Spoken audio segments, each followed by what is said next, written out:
to build a counter-alliance of cultural spaces and academy in order to hack public university program and make a sort kind of convergence between northern, southern academies and cultural space, formal space, informal space, and so on. I think that if Alessandra and Manolo want to say when you want to start, can you use 5?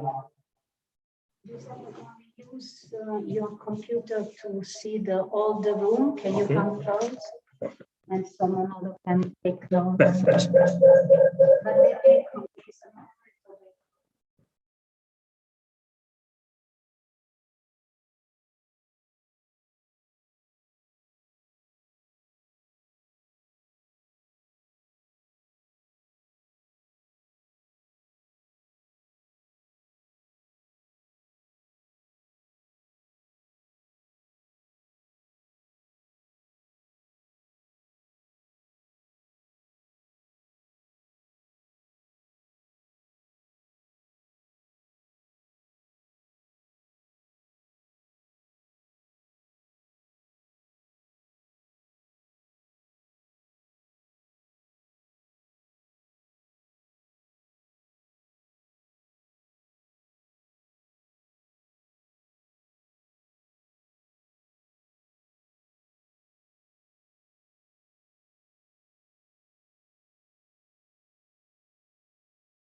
So we just need 5 minutes to and we'll get started in a second.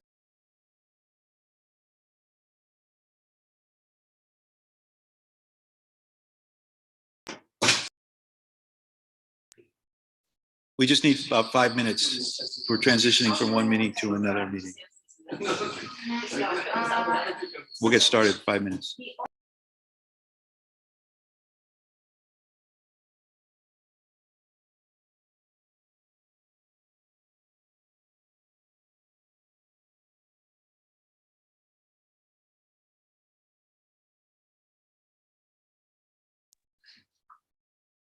So you have to take.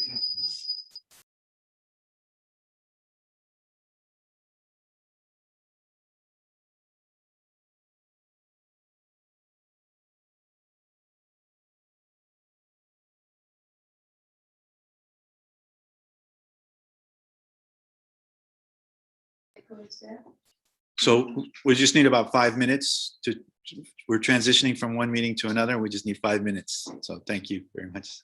Okay.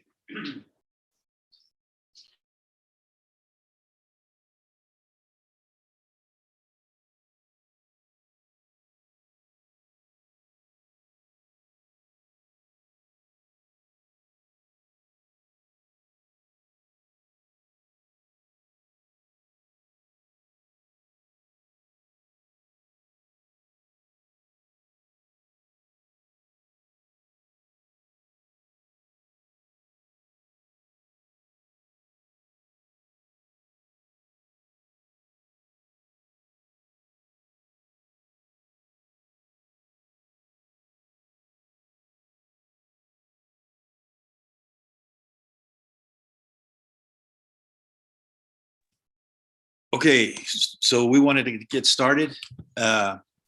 It's somewhat chaotic here, but extremely exciting. So this is very much an experiment for some of us.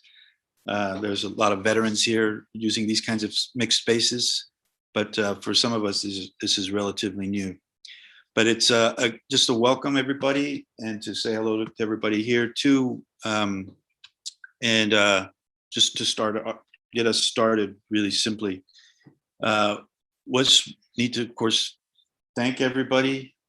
We have a lot of people to thank, and we don't want to spend too much of our time thanking so many people, but of course we have to thank the comrades from IDI for making a lot of this possible and making it possible for us to be here. And then the comrades from La Viana de Vallecas Social Center. I've also been very helpful in making this, and generous in making this part of this session possible. And there's quite a few others that we're not going to be able to name, but Gabriela and Sara, and then of course Pablo has been very extremely managing a lot of stuff for us, so extremely strategic. And of course here with Alessandra, and Nico was here, and also Ani who's in the screen, on the screen, have been more or less fundamental to the facilitation. No, not more or less, have been fundamental to the facilitation. So I don't know, do you want to talk about Free, you want to introduce Free Home? So this is a collaboration between Free Home University, Ecoversities Alliance, and the CCRA. And of course, we're trying to, as you all know, and as we've shared already via email and in other discussions, we're trying to bring a number of collectives and projects and networks together to continue the conversation that we've been having over the last week. But of course, in struggle, you know, many of us, since we're going to talk about the Zapatistas, at least since '94, right? So we want to just continue our dialogue and our conversation and think about autonomous learning spaces, right? So we're going to have a bit of a experiment in trying to manage the room that we're in the space here in the social center, and be online at the same time, right? Sound good? All good so far? Yeah. So I don't want to spend too much time talking. Just want to do two things, if we agree. One, I just want to briefly mention the four contexts that we've been thinking about that really bring us to this moment, to this space, to help us think about what we're actually trying to think of together and how we want to think out loud about autonomous learning spaces.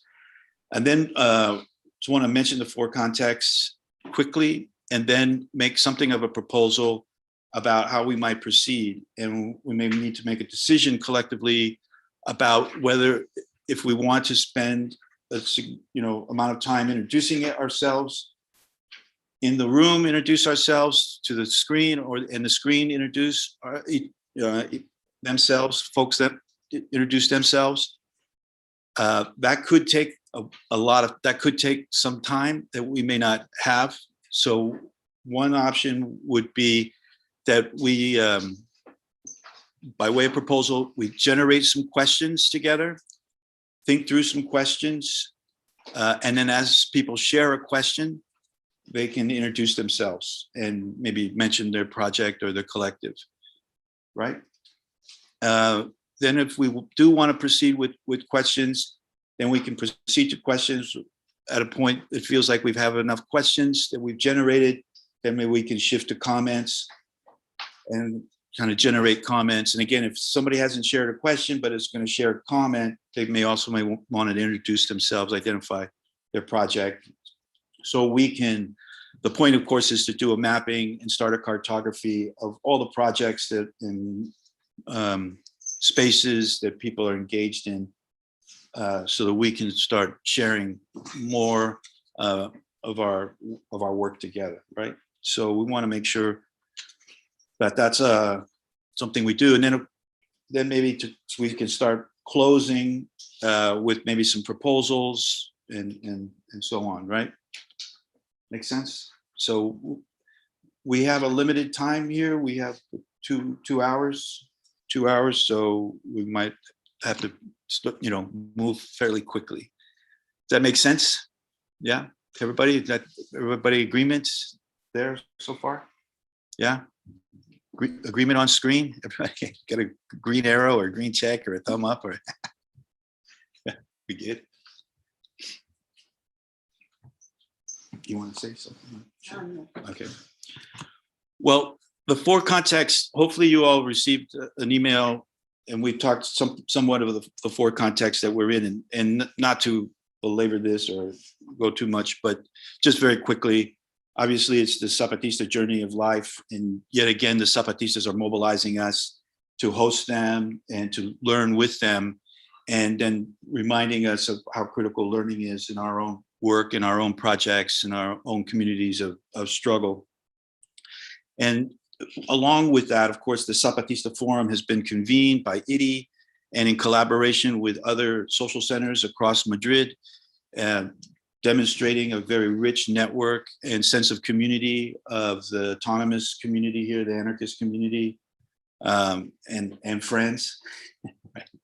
And so it's been a wonderful and very profound week of gathering and knowledge production and sharing of struggle, and sharing, in particular, sharing some tools. There's some wonderful stories to tell about what's been happening over the week and some of the things that we've been learning. And I'm desperate to tell some of those stories, but I don't want to take up too much time. I had it in my mind that we could maybe tell about 3 or 4 stories that have taken place over the week, but maybe it's not a good idea with the time. The other context, of course, is the Fourth World War. And the CCRA, we like to always kind of mention the Fourth World War, not in the sense that we want to draw attention to the death and destruction that racial patriarchal capitalism is producing in the moment, but more to remind ourselves that it's a very useful and very critical tool that the Zapatistas have shared with us as an analytic about the way we might want to think about war as an ongoing war, let's say, since Europe began to imagine itself and expand across the globe, but also that expansion, colonialism, imperialism has brought with it various forms of counterinsurgency, where that counterinsurgency is also directed at us as part of a war against subsistence, that we're always in that war as well. So, of course, the Zapatistas also raised the critical issue that it's a war of forgetting. And we want to make sure we don't forget our victories and forget our dead. And they're always with us. So we want to kind of mention that, of course, and all of us have been doing, in fact, research and documentation about how we're struggling against that war. And that is partly actually what we want to connect today and in the future, very much in the sense that we've been all, it seems to be that we have all been in some ways creatively engaged in autonomous learning spaces. And I think many of us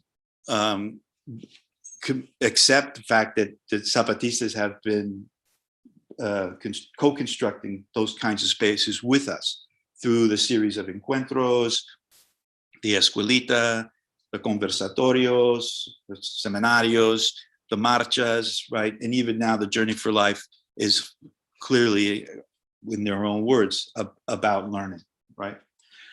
But what we want to pose is, should we worry about being too careless and maybe not spending enough time thinking about autonomous learning spaces, right?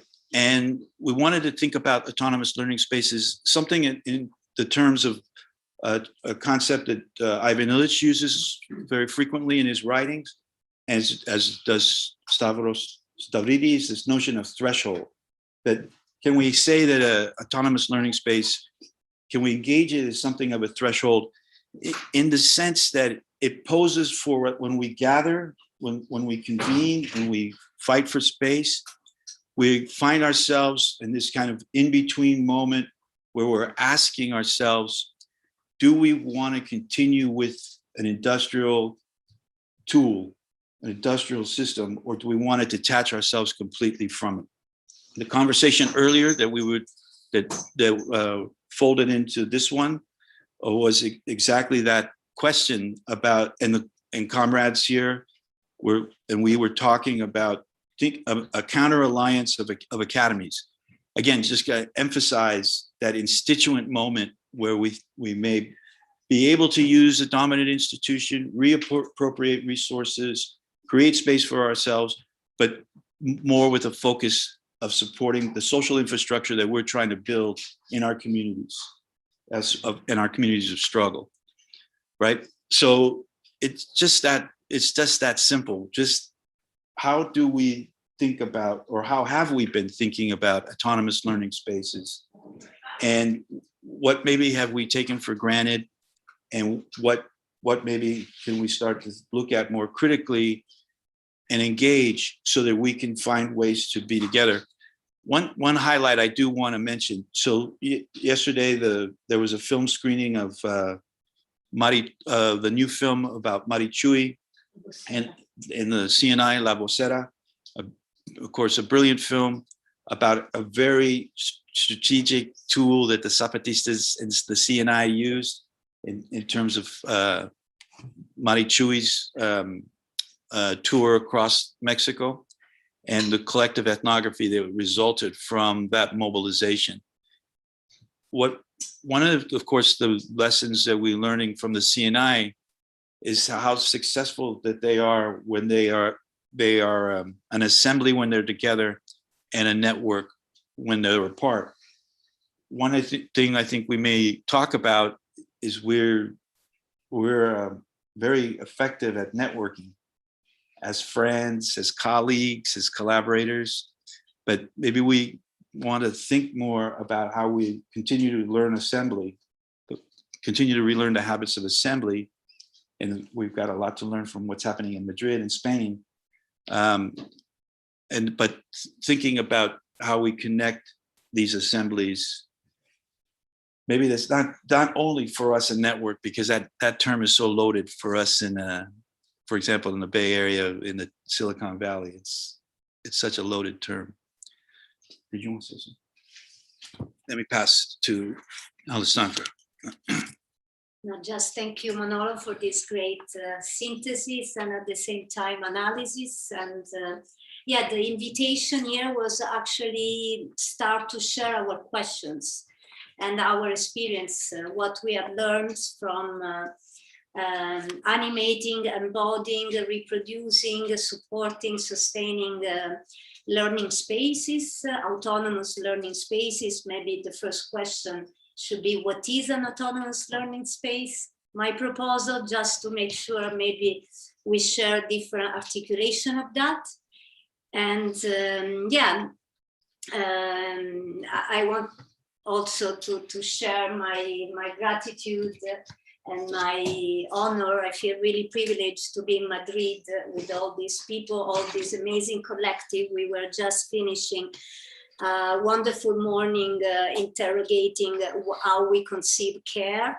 And there is a lot of question coming from that morning too into this space of shared articulation of what do we mean when we say autonomous learning spaces. And I see there is so many people, so many friends. So thank you so much for being with us, for having responded to this call.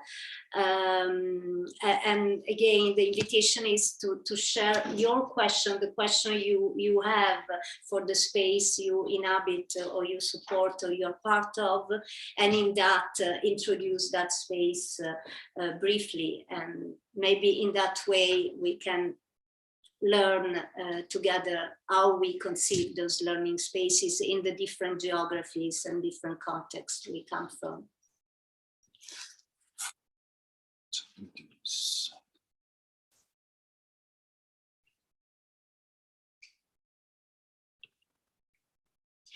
One more thing I want to say, if we can, maybe I know some of you are connecting from very far and you're dealing with a difficult time zone. Maybe for some of you it's already night or too early in the morning, you have to do something else after. So please don't be shy in taking the word right away.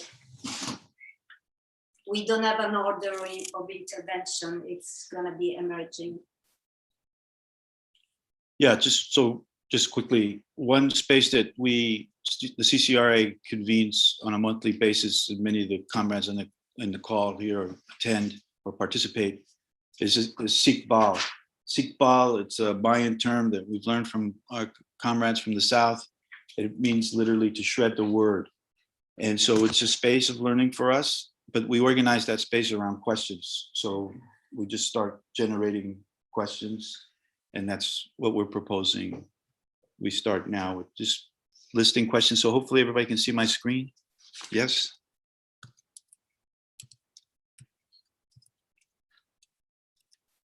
And hopefully people want to share a question.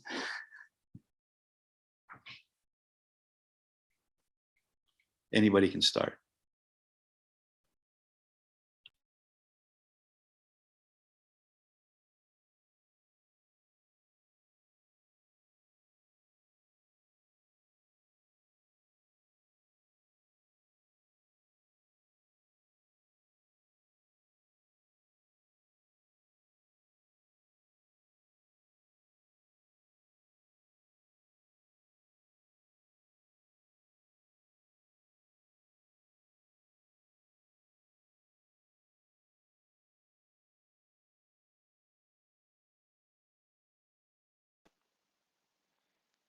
Maybe as well as what are autonomous learning spaces, could we ask why autonomous learning spaces?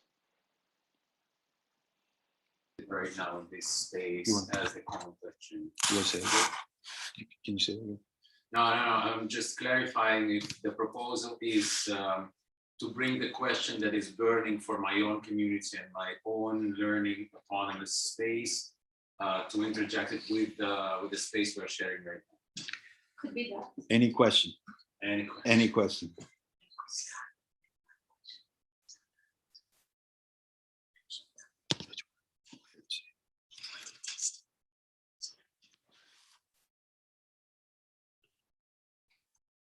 Alessandra already asked one. Out loud? What is an autonomous learning space? To begin with.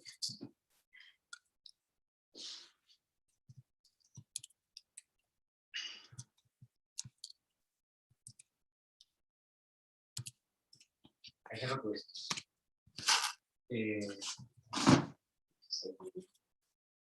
Why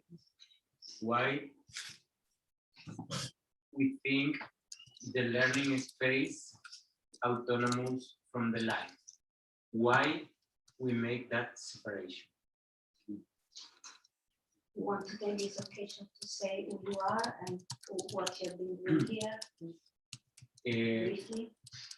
Well, I'm Pablo. I usually work on social centers in Madrid, and I'm interested in that kind of looking the building of a new culture we need. And have books, if that kind of learning spaces come from university people, have the power to something. I think it don't. Wait, say that last part again? I'm skeptical about the future of that kind of conversation. If it comes from people in the academy, or Yes. if it comes from formal institution of learning. So you say life, like you mean the everyday life? Yes. Every day.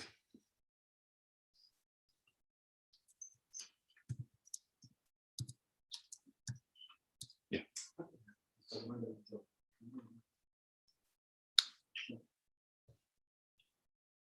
Any questions from the screen? We didn't get John questions. Someone wrote in the chat Oh. that there was a great question from John, Oh. but sorry, we don't see. Can someone Hi. repeat it? Oh, here it is. Hi. Where It is was it was very similar to the second question, but also there's a difference to it. I just asked why autonomous learning spaces. I don't I was see it. thinking. I We was don't see thinking. the question. You have to unmute yourself, John. Sorry, we can't hear you. We can hear John on this side. Well, I have a sort of an appendix to the first question. John's unmuted. We can hear him. Since we're And still he's searching for John's question. But he's trying to speak. I'm causing. John, we I'm don't accident. hear you. Can you hear me now? We have a problem, sir. We're not hearing you, yeah. Okay. Yeah. I hear you. Yeah. I Okay, just now think we listen, John. Sorry. it's a similar but slightly different question. I asked why autonomous learning spaces, but I was thinking of the purpose. And I'm also thinking now of the second question, thinking, is it possible to be an autonomous learning space within asymmetrical neoliberalism? I don't think separatist notions of autonomy are maybe that useful. I think thinking of autonomy in a different way as a tool to think within might be a better idea.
Hi, I guess I had a specific question coming to mind. Manolo, can you hear me? Is it all good?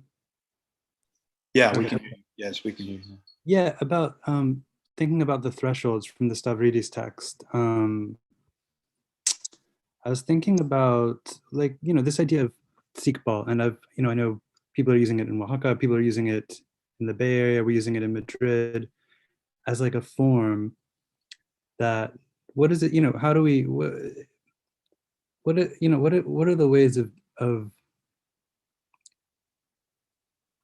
migrating the Sikbal, right? So for example, if we wanted to start a kind of, let's say, autonomous learning space, or sort of a gathering of questions when I return to London, the very practical question, like, what are the ways that Sikbal, is it just to repeat itself? Is it to be transformed in some kind of way? If we wanted to use these sort of forms, like how do we think about using these forms, or these tools, I guess we would say, from one location to another, maybe repeating some of the language that I've heard in previous Sikbals. So yeah, I guess it would be, yeah, what are the ways of migrating the Sikbal, but also how can we be careful in using the tools and forms that we learn in these spaces when we try to reproduce them in a different space?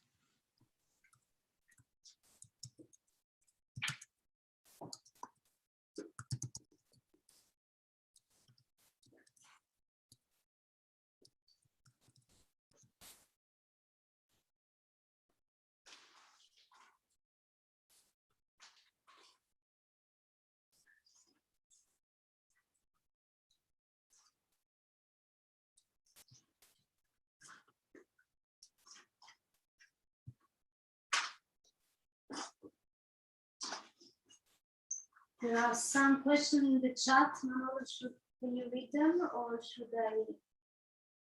Didn't I get them all? There is also a suggestion. Someone can take note on a card, and then we can share that too. We are working with two computers, and it's already a bit complicated, but if someone in the Zoom wants to do that, then share the card. That would be also an idea. How do we get back to speaker view? Anybody know?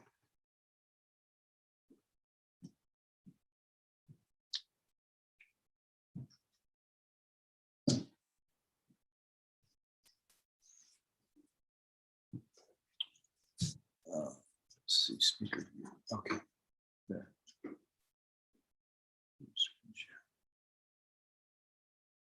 Okay, thank you. Can I say something? Or there's someone else? Go. No, just to brainstorm on this. Just to brainstorm on this concept of autonomous educational space. I was thinking that for example, building up like a self-organized space based on an open assembly and all of that, for me, has been a process of education. First of all, because we try to avoid the division of labor. For example, staying together cleaning, you understand a lot of things, and maybe sharing the more theoretical discussion is a way to adopt another point of view, but without having experts of one or the other, or trying to destroy the division of labor in these skills is like an anarchist exercise that even if there are skills, the process is, I think, more interesting than shrinking yourself in one function. Because on the other side, I have to say, just to be schizophrenic, that I feel a luxury to have, for example, the possibility to go deeper in one thing for maybe 4 years, as in the university you can experience, because anyway, is thinking seasonally, in a way, you reach in an extreme hype in one direction that after a while you have to destroy in a way. But anyway, it's something different than staying more or less flat in a leverage of more or less known things. For example, also we did a kindergarten self-organized in autonomous kindergarten in Milan, and also in that case we tried to avoid the division of labor, maybe cooking together, not having a professional kitchen, and it was a way to share our habits in food production and so on. So every time we can dismantle the division of skills and expert and function, it's a learning process. On the last thing, just to throw inputs, what we were discussing before with Giuseppe, so how to hack university, opening position for the ones that usually don't have access.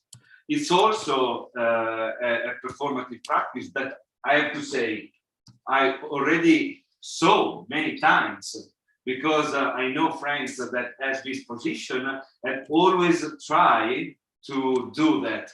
But anyway, I would not be in their position, because I knew that it's very difficult to carry on this trouble, destroying horses, because of the system in itself, apart from the individual wish, is very heavy. For example, I am teaching and collaborating in Amsterdam in the art university, and we have a department called the Dirty Art Department that was conceived exactly for this. And actually we did some tactics like that. But anyway, the system in itself is very heavy, and long term, it's very difficult to carry on a real move. Okay. The last thinking is we tried to build up a cooperative in Macau, in Milano, for auxilium seeker mainly from sub-Saharan African people, and we try to put in the same environment designers quite positioned in the European market and African people desiring to learn design and carpentry. And also being in Milan, that is perceived as the cathedral of design, was a sort of short circuits, no?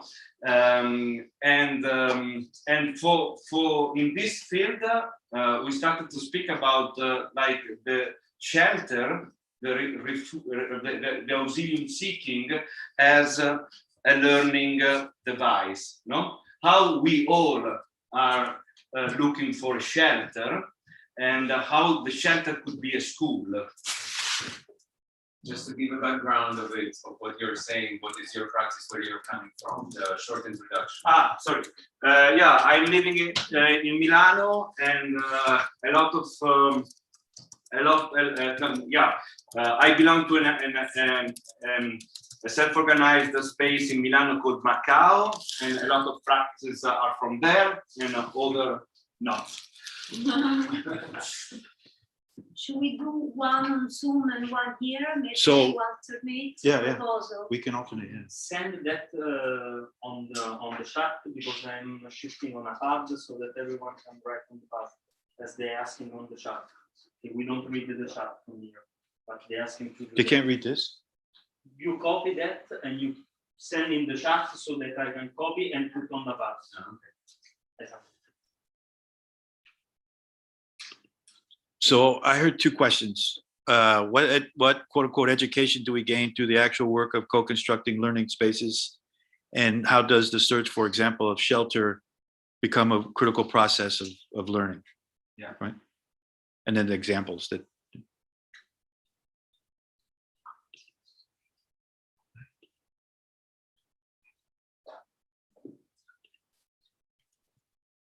On the chat. No, the chat. Sì, l'ha pubblicato lui. Ma sulla chat c'erano altre domande, adesso le sta copiando. Okay. E la proposta, the proposal was to hear someone in the Zoom and then go back here. So after there will be Hector, but if someone in the Zoom has a comment or a question, we alternate spaces. Is there someone on Zoom who wants to share a question? We're trying to alternate spaces to Kate.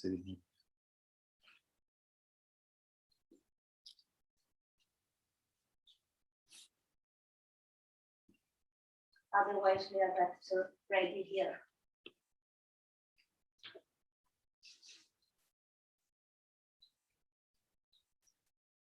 Well, if somebody's ready here. Victor, can you put here near to the user? I'm a social anthropologist at the Universidad Autónoma de Madrid. I have a question. One is who is who may be the promoter of an autonomous learning space? Who are the social agents that may promote that kind of project or experiment? The second is how an autonomous learning space may survive, may endure as a project in the context of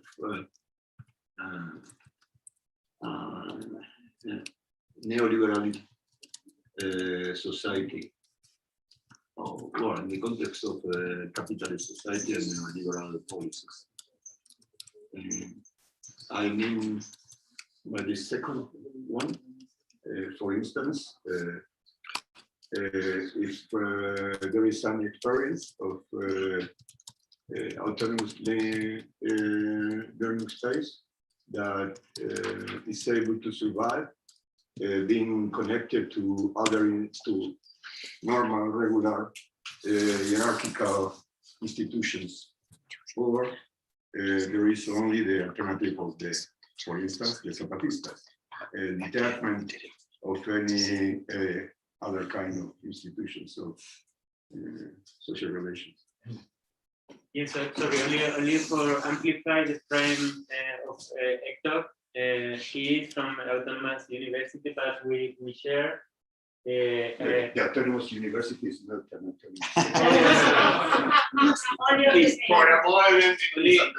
only to amplify the frame where we are speaking some of the questions we are talking about.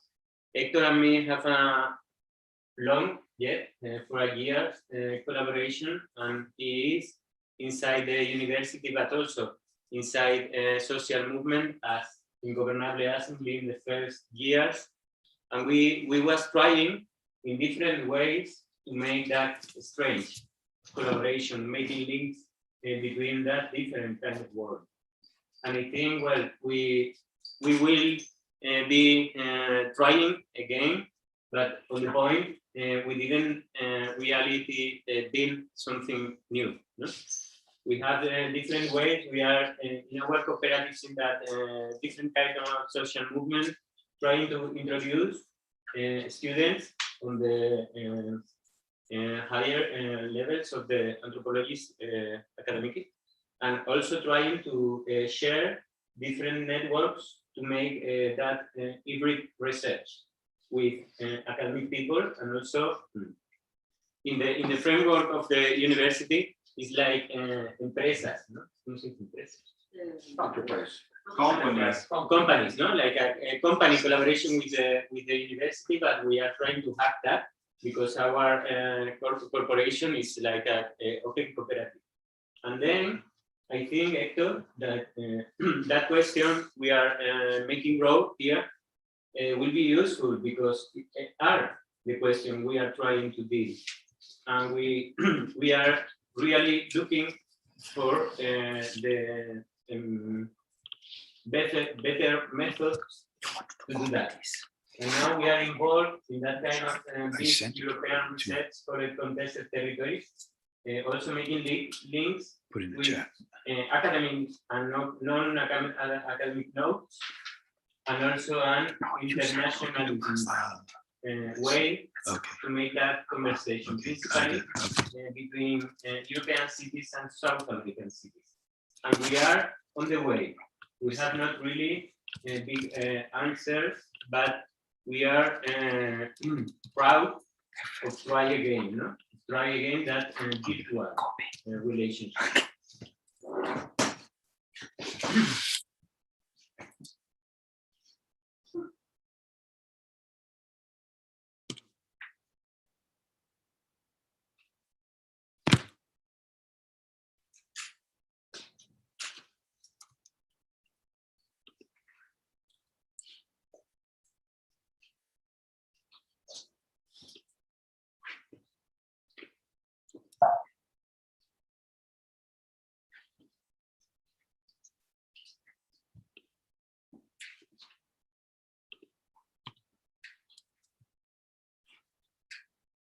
I have a comment. Like, I don't know. No, go. No, I mean, my name is Mao Mollon. I am, among other things, I teach at Goldsmith in UK. I've been teaching for 25 years. I'm a little bit skeptical of this idea that when we talk about university or academics, there's a bunch of people who actually, you know, read books, because I don't know any academics of my colleagues who actually read books.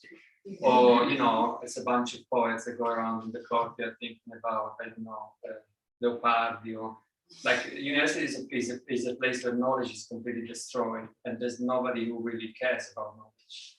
So I think that we are constantly under pressure to either to produce documentation, bureaucratic documentation, or to produce students.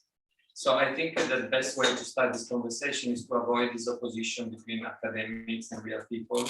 In the same way, we know that art is not a bunch of artists who live outside, live outside society. So that's the first thing.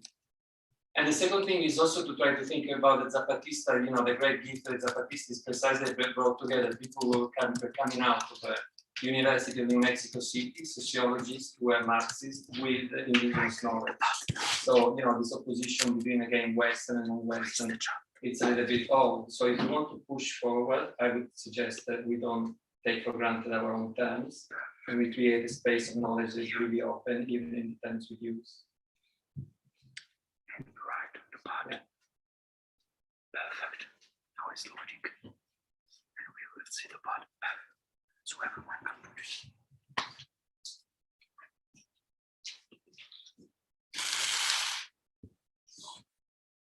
I mean, and the corollary is that probably the only way to be a good academic is to join the struggle that is taken out everywhere in the world.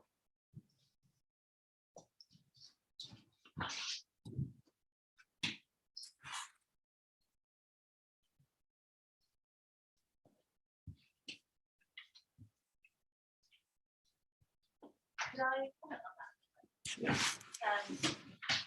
Yeah. For me, I guess drawing a distinction between, well, even just like using the word academic really takes acknowledgement of like the privilege that holds, that someone's been able to access that like further education or like go to that level, and whether that privilege is and like that knowledge that they hold themselves like within their brain, or like the type of life that they've led up until that point, so that being able to enter that like university or whatever like field it is. And it really links to a question that I also kind of have been thinking about of how would it be possible to actually sustain an autonomous living environment, and what difficulties would that autonomous space like come up against, and if it needs to rely on things in order to sustain itself, does that even it's autonomous at all? How self-sufficient the space have to be in order to be claimed to be autonomous?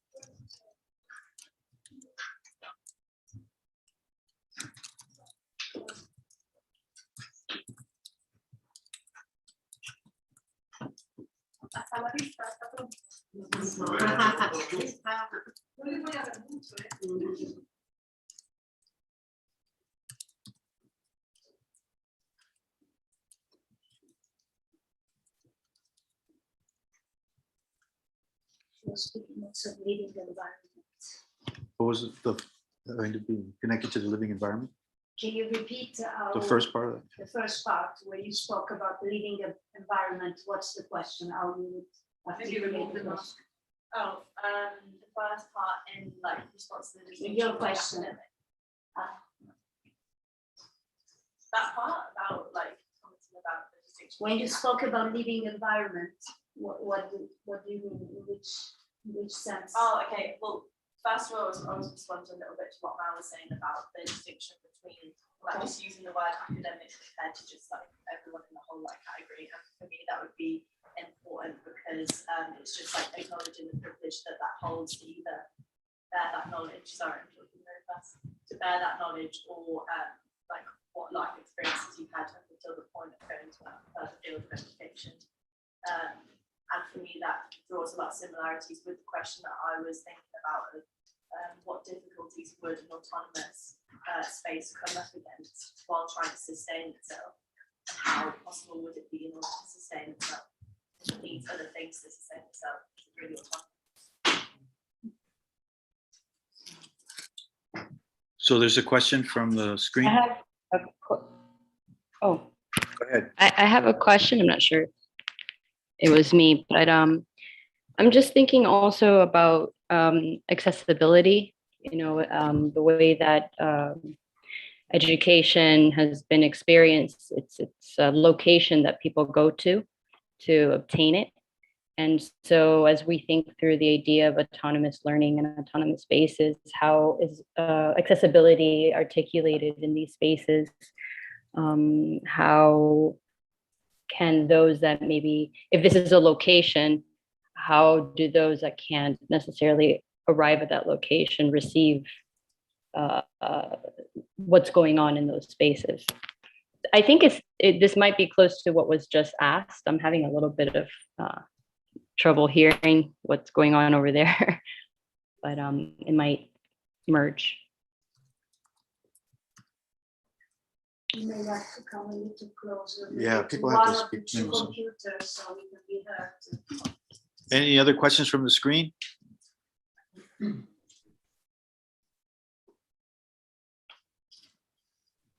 I have one very technical one, maybe. And this is, I currently live in Italy. And for example, I follow nociones comunes of the, what happening there as these spaces of learning. But what happens, for example, for me, Italy, is that a lot of the material written is in English, and then you cannot share this with the people. So about accessibility, how also do we take care of this within our spaces, right? Because it's really 90% of people is left off because things are in English. And translating is a lot of time. And for example, if you have, we are learning and sharing new concepts, it's impossible to take them, to translate them, take them to another space, because until there's anyone translating them, and there are few funds for that, for translating. So yes, how do we translate? Thank you.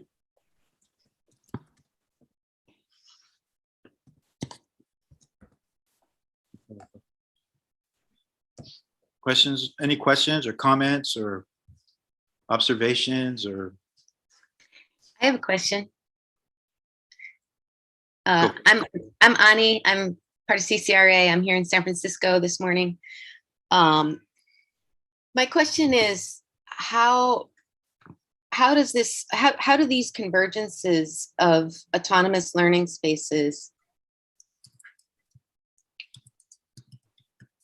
help us to see where other communities are organized around their own learning?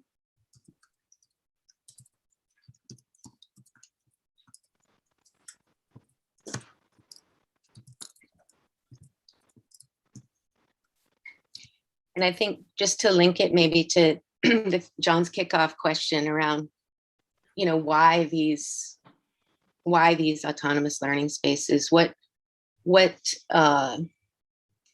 claim or desire are we making about autonomous learning spaces, or the critical centrality of research and learning at the center of our struggles, that maybe is a kind of interrogation of how we've previously thought of traditional organizing. Sorry, are you using the pad to make the questions? Because it's not, we are not seeing the questions being updated.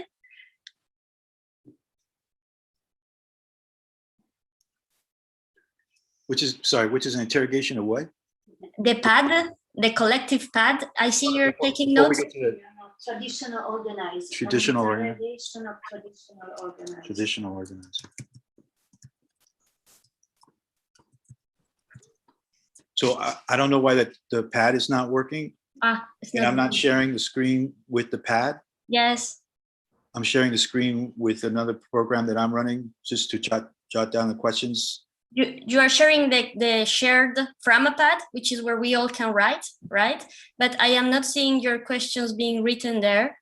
For example, we see 16, 17 have not been written. I'm not writing them. I'm only writing them in one program because I can't do that many things. Okay. But how, it doesn't also do that. The pad. Just simply, where is the pad? I know the pad. I know where the pad is. The pad moves too slowly so that I'm not able to represent the question that I heard.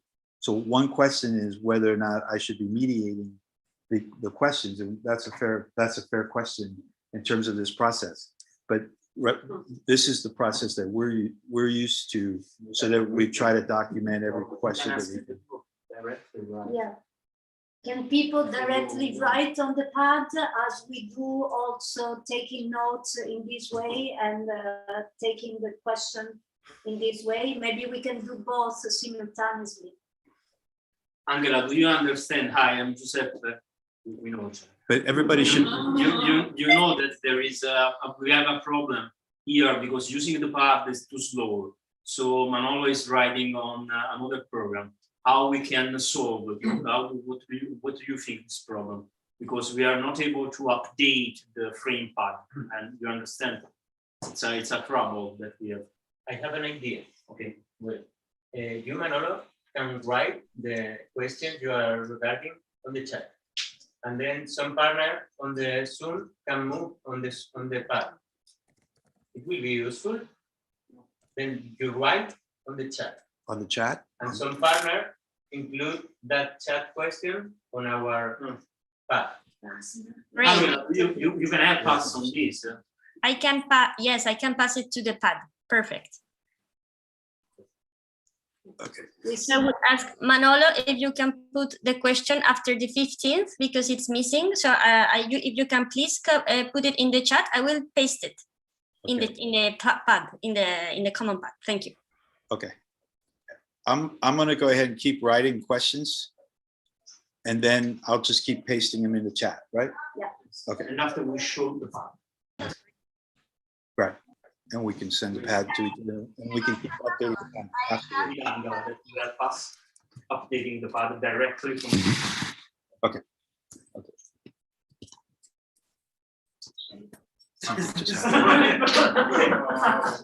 We lost all of you for a second. Be patient. And we saw Basna wanted to speak, I think, right? I think the idea was that we would use a pad to make it easier for Manolo, but if it's getting too complicated, then maybe just share his screen on the Zoom, and then you can share your document with everyone afterwards. But the idea should be to create the least stress and work duplication as possible. And thank you, Manolo, for trying to capture everything. Yes. Okay, so I already copied it. If Manolo, if you're comfortable putting it in the chat. Yeah, I can appreciate the comment last night, and yeah, I can put them in the chat. Also, everyone, if you want to help us, the link for us all to write together is here. So I will put it again in the chat. Yeah. I cannot copy, but I will put it as soon as we. Yes, Giuseppe will do that. Thank you. So there were some questions from comments, observations from Zoom. Yeah. People are...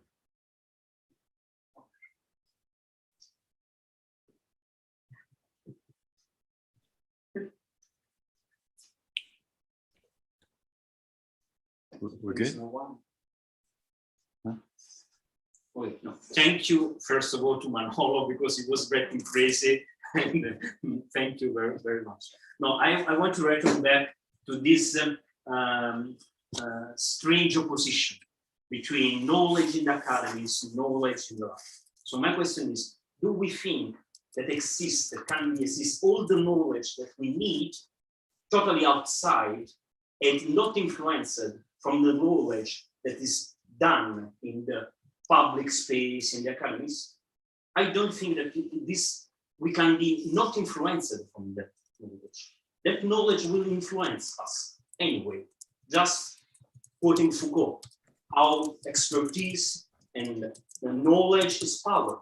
So this knowledge will always influence our autonomous learning spaces and always will influence our life. Medicine, engineering, law.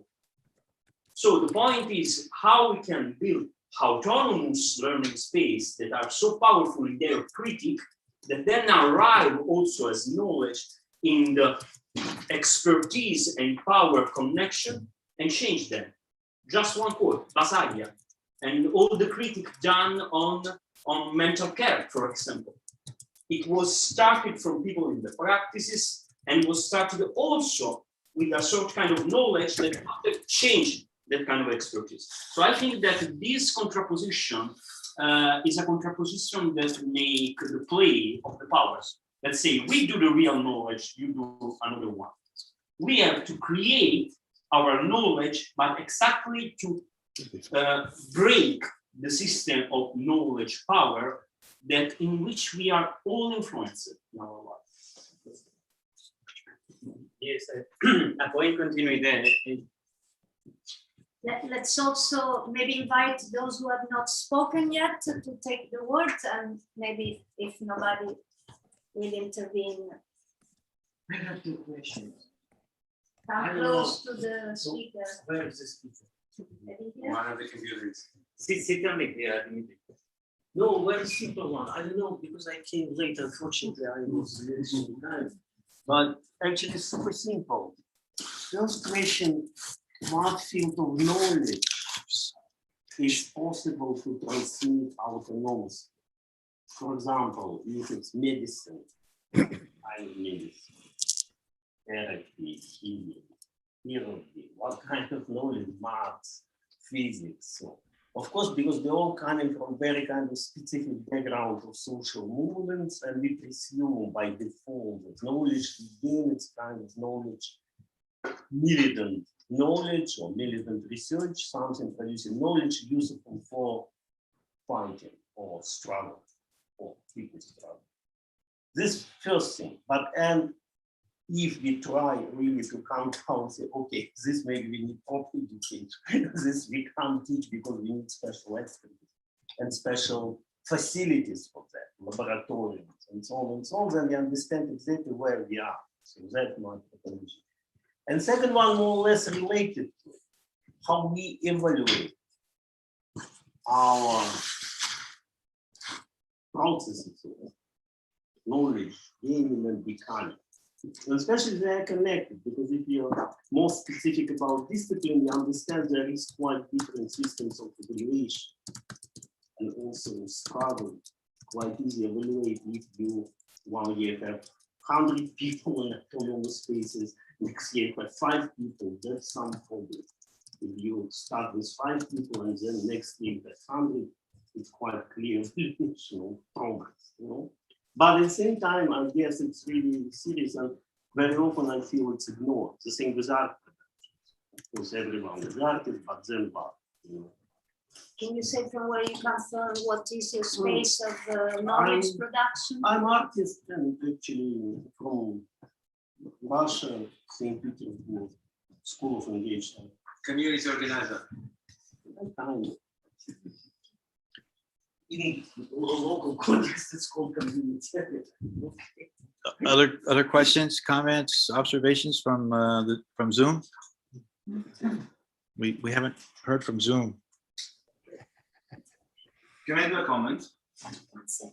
We spoke already. Let's give just the chance someone else who hasn't spoken to intervene.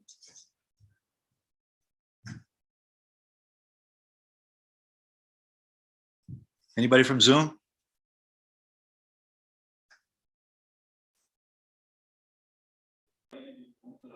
I just wanted to reiterate one that I put in the chat, and coming back to Alessandra's point about care work. So how is the care work and emotional labor of holding autonomous learning spaces actually valued?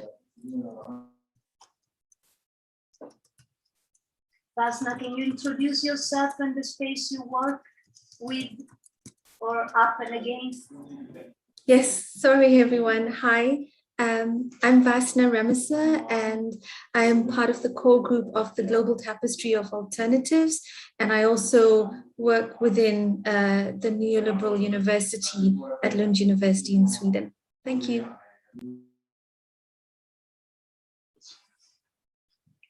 So we had a comment from a comment. No, I was simply concerning the tools and the question of reading that was concerning which kind of knowledge we can manage.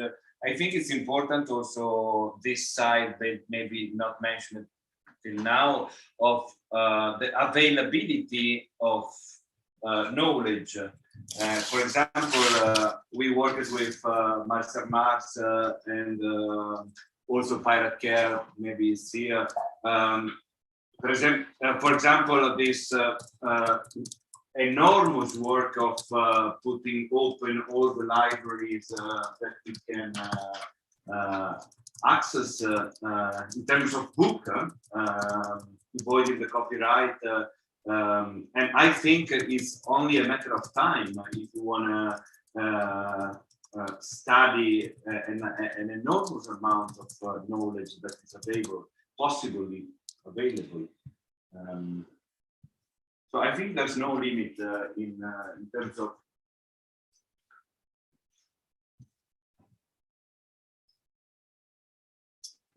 Yeah. Maybe? Yeah. Can you move over the next? Well, trying to answer to Dimitri's point, that I think it's in other words, no?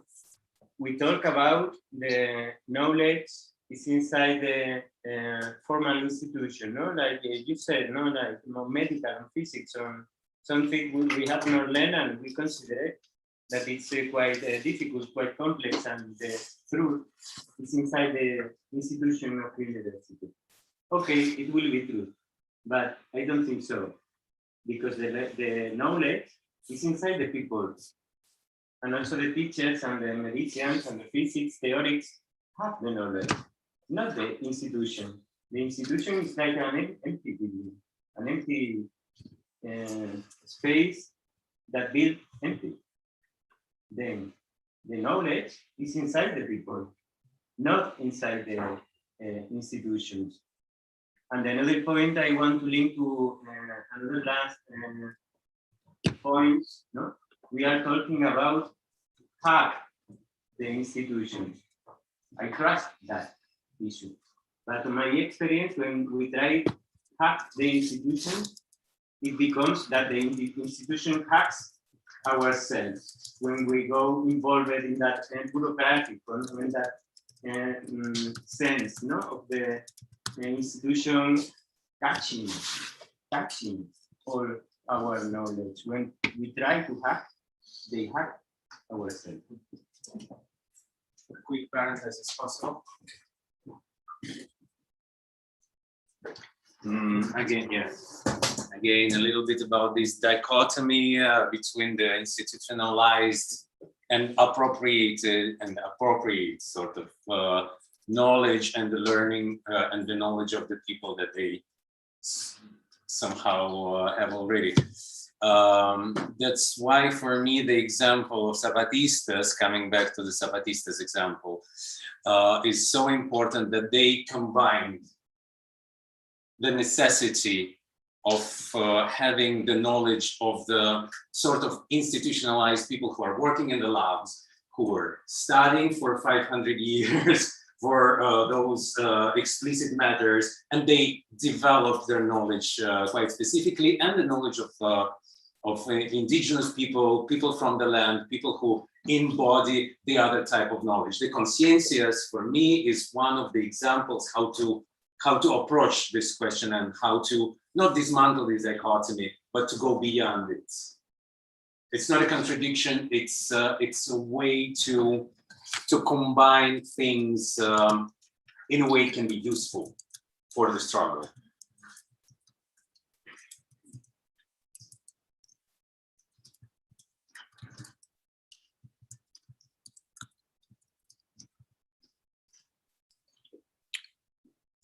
Any question, comment, observation from the Zoom? Yes, we wanted to say something. We put a question in the chat that may have been lost. I'm not sure because I'm not seeing right now the pad. If anyone could send the link to the pad in the chat when you have the chance. But the question was, thank you. How can autonomous learning spaces be useful, particularly in moments of uprising, in moments of rebellion, of in moments of when the movements are more active, no? And particularly also, how can autonomous learning spaces help to challenge or question the narratives that are, you know, the big media or the experts, the so-called experts, create about movements and about this movement, about these moments What of was the last attention. part? What was the last part? The challenge. The challenge, if the autonomous learning spaces are able, how can they be able to challenge the narratives that the big media and the so-called experts create about the movements and about the operations?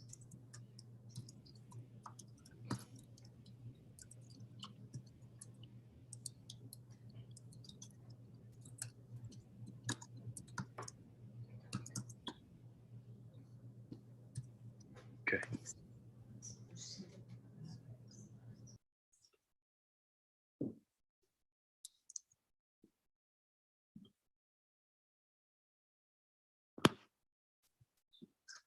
Is there a question in there in the chat that I missed? Yeah, Fred. Okay.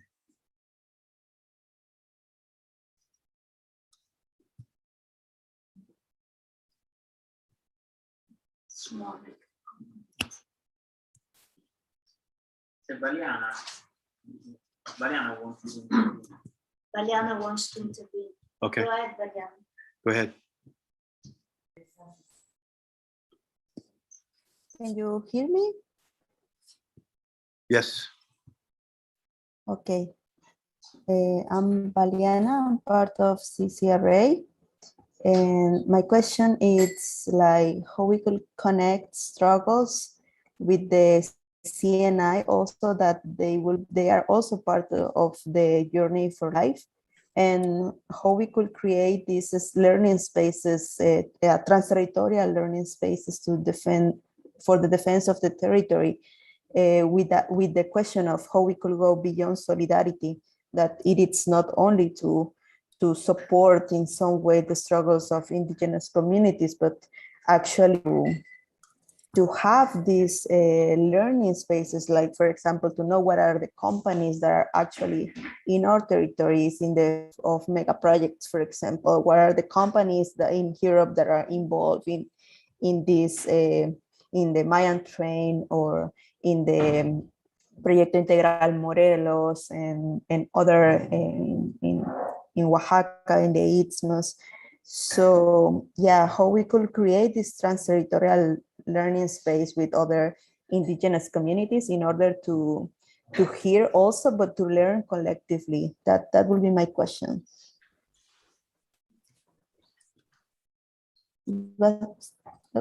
Was clear?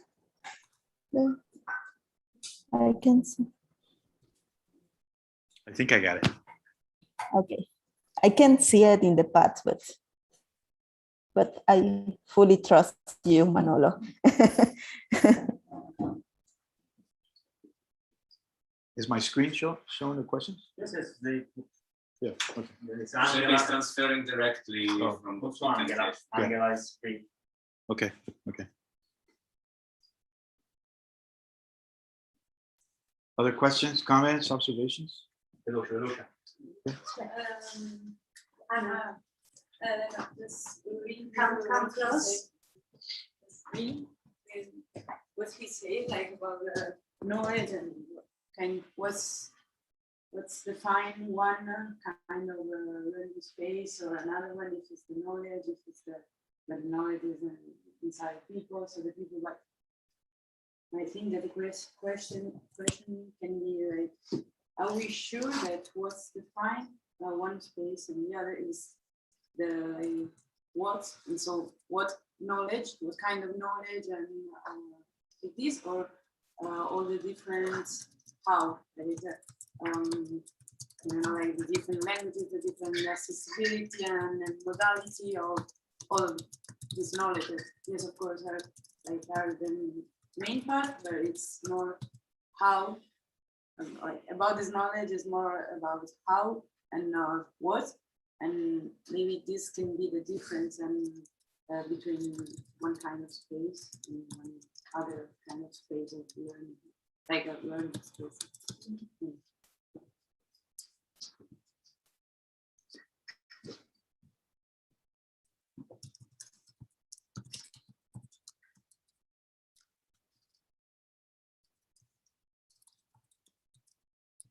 I think it's the same like with previous division that we're talking about everyday life and what is separate and known, but it's not what and it's how. It's more deep.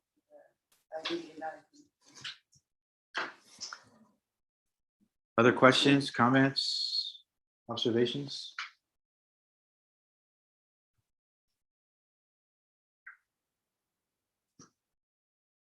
Anybody from Zoom?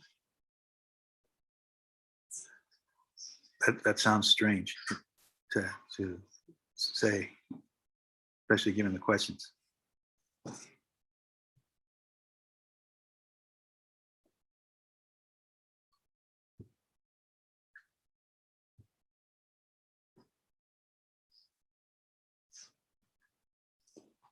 No, yeah, there's no, it's fine. Nobody's spoken too much. Just inviting them on. The silence is also welcome, not to rush to also. Another big issue, how we finance knowledge, general knowledge, not autonomous learning space, that can be totally autonomous also in the grants and the funding, but how we finance, because you're right, people have the knowledge, not the institution. Problem is the institution gives people the opportunity to study 500 years. And without 5,000 people and more that I don't know, study 500 years against cancer, we will not have a solution. So the point is that in this moment, public money finance private profit. We know perfectly what we're speaking about. And we cannot imagine that this kind of big knowledge is granted by the market, neither by the private companies that are acting in this moment university, because private companies are financing projects in university. They act, they are doing the acting. So are we able, without money, because we don't own money, we know solidarity, mutualism, to hack and ask for public money that finance other kind of production of knowledge. That doesn't mean to be position to Congress, let's say, university, obviously, but say it means to create, for example, different also study on medicine that intersect the different knowledge that we totally put apart in the mainstream Occidental knowledge also in medicine. So how we can finance.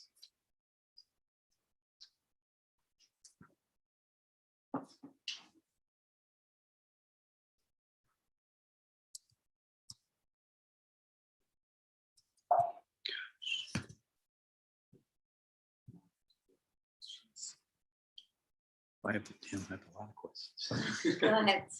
Don't sacrifice your Well, so one question I have is a question about questions in terms of, because this was raised in terms of our process and as a strategy of facilitation and as a strategy of knowledge production. So one question I have is, should we be mindful of how we producing knowledge that's come up in some of the questions, how we might distinguish certain kinds of spaces by the very way those spaces produce knowledge and the kinds of knowledge that they're producing. And so, but then I'm wondering, in terms of this very specific strategy that we're using now in terms of the generation of questions, because the idea of the generation of questions is that it's an assessment tool. It assesses who's in the room, and it tries to assess what knowledge we already bring, and it tries to assess what desires we have and what we might want to dream together. And so then the question I'm trying to ask is it effective? Is it an effective tool in the sense that it becomes a space where different knowledges, often competing knowledges that don't necessarily have to be competitive, can be in dialogue or can support or engage and produce a radically different knowledge, right? Because I think we're in the moment we're in is a moment of, it's catastrophic, we all agree. And if we don't find some new way to organize, some radically different way to organize ourselves in the global north, And I think this is what we want to learn from the Zapatistas, from the Aymara, from our comrades in the Yucatan, our comrades from Oaxaca. Gustavo Esteves, I think, was on the call.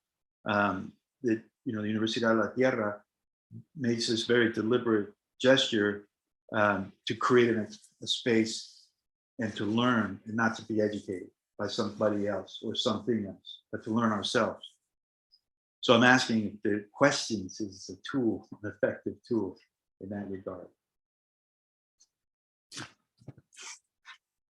Because one reason I'm asking that, because it's always difficult to move from questions to comments and observations.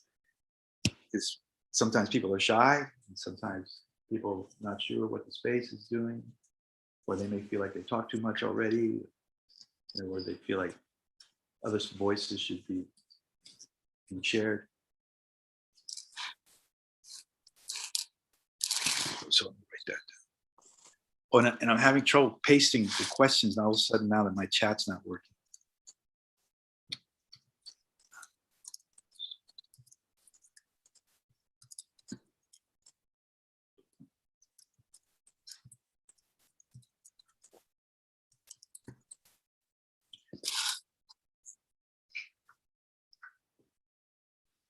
Questions, comments? Frederick has his hand up.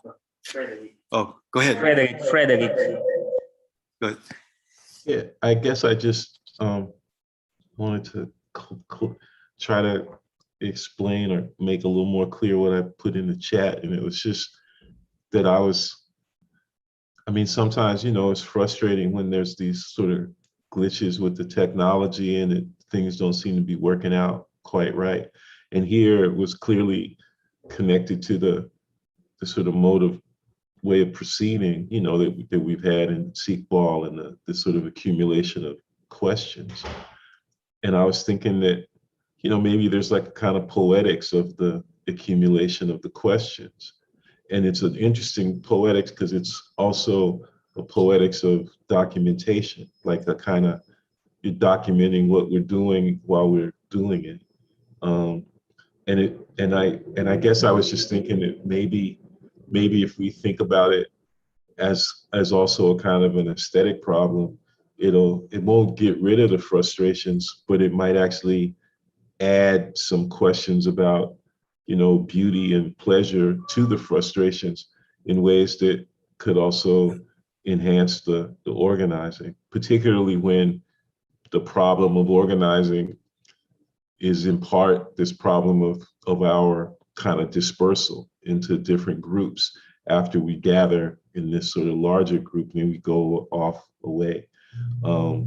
So there's an aesthetics to how we come together here, and it might just, and if we think about it also as an aesthetic problem, like I said, it might end up being not so frustrating. And if we think about the questions as a poetic thing, then maybe that'll help us to make a little smoother transition from question to comment or going back and forth. So that's all. Thank you.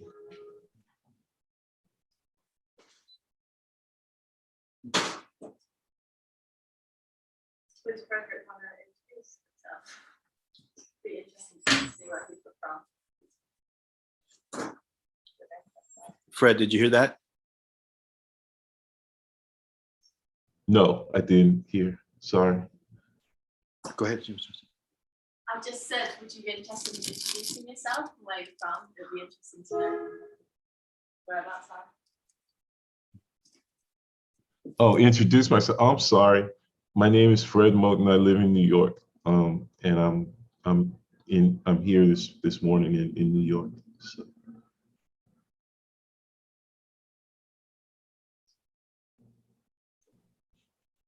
You know, Fred, these days we have been using a lot the notion you and Stefano have shared. It's been throughout so many spaces in this week, it's been evoked, the fugitive perspective, the undercommons, and I think a lot of what we were discussing before, this idea of hacking, being hacked, producing knowledge that gets commodified, sitting in a university in the same time, trying to leverage or use that power to dismantle other powers or other asymmetries. I don't know if you want to intervene and share more about that, because it's even here in this room, there is today a little bit of an assemblage of different study groups, and I just wanted to share that it's still, we learn a lot through that perspective, and it gets evoked, and maybe profiting that you are in the room, you can maybe say something about that and how you have used inside the university. Well, actually, I don't know if I have much. I think well, the person who I'd really like to hear say something about it, I think, is Nick Mirtsov, if he's still here. We lost you. Oh, you can't hear me? Yes, we are here. I'm here, Fred. Yes, we hear. Oh yeah. No, I mean, I think that. Now we don't. We don't hear you. No. It is a strategy whenever he's asked about other calls. I'm gonna put it in the Fred, chat. Fred, we don't hear you yet. Aspetta, però io sento la tua. We switch one second.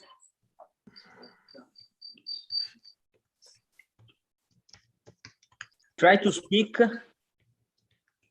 Can you hear me now? Yeah. Okay, we are. Yes, we had some problems. Now we are. Sorry.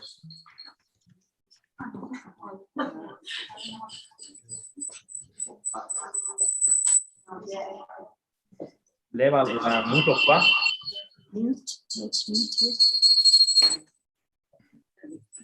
Okay, go, Frederick. Sorry, apologize. We listen now. I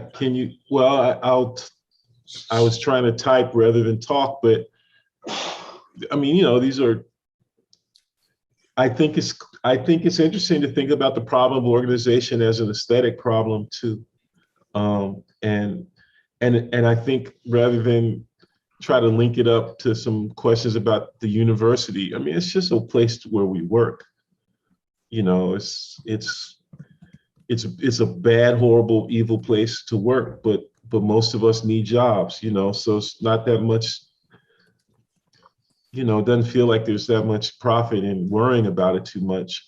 It's just, you have to work where you are. But I do think that this question of a sort of the aesthetics of organization is a really important one. And I know, and that's why I wanted to hear from Nick, because he was mentioning a movie that he saw, and maybe there's a connection between some of these issues that he might spin out. So, well, I'm going to obey a summons from Fred every time. So just to introduce myself, I'm in New York. My name is Nick Mirtsov. I'm a colleague of Fred's at NYU and part of 16 Beaver. And I want to take this in the context of two moments. I mean, one is that this is the 10th anniversary of Occupy Wall Street, and some of us, including people who are on this call, were in Zuccotti Park on Friday thinking about that 10th anniversary. And I feel that like one of the common themes that came out of that assembly, as it were, was that moment had passed, that we really did need to start thinking in terms of new forms and not try to recreate what had happened 10 years ago. And what Fred is referring to here is a film art project by John Confer that's up at the moment in New York at Listen Gallery called 5 Murmurations.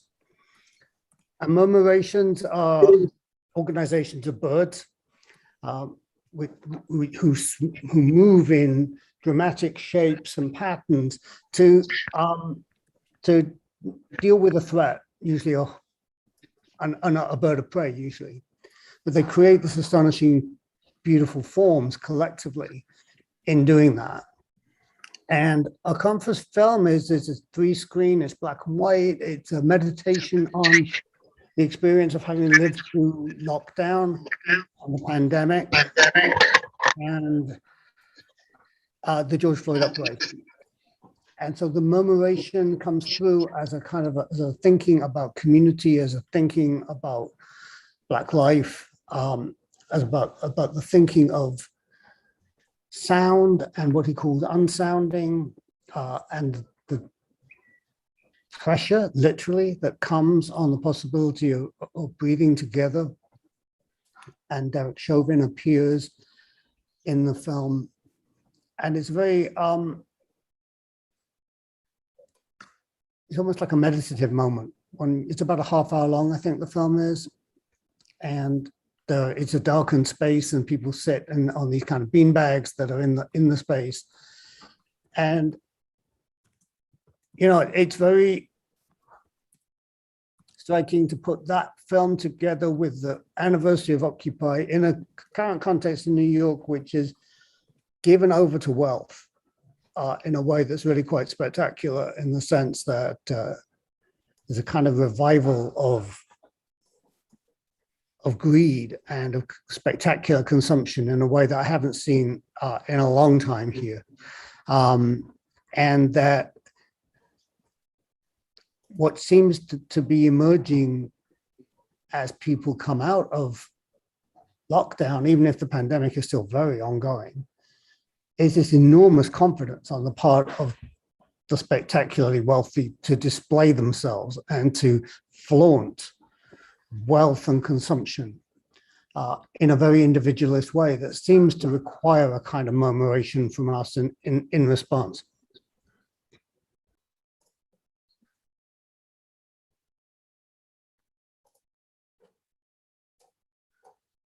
Other questions, comments, observations? Comments seems to be open.